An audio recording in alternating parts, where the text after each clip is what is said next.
මමත් ගියා කැස්බෑව බලන්න. ඉතින් යාළුවත් එක්ක තමයි ගියේ. යාළුවයි බබයි එක්ක. අපි තුන් දෙනාත් එක්ක ඉතින් කැස්බෑව බලන්න උදේම දුර ගමනක් ගෙවාගෙන ගියා. අපි එතෙන් යනකොට 7:00 විතර ඇති. හොඳට ඉරාව් එහෙම වැටලා තිබුණා. කැස්බෑව යාළුවෝ ටිකත් ඇවිල්ලා හිටියා. ඉතින් අපිට එතෙන්ට නිකම්ම යන්න බෑ. අංකල් කෙනෙක් ඉන්නවා යාළුවෝ මුර කරන්නේ.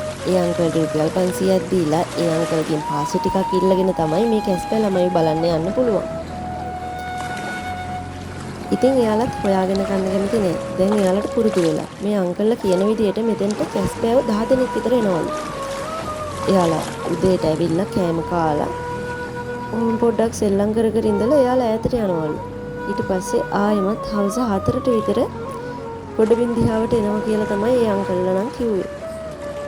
ඉතින් එතන අපි යන වෙලාවේ කැස්බෑව 4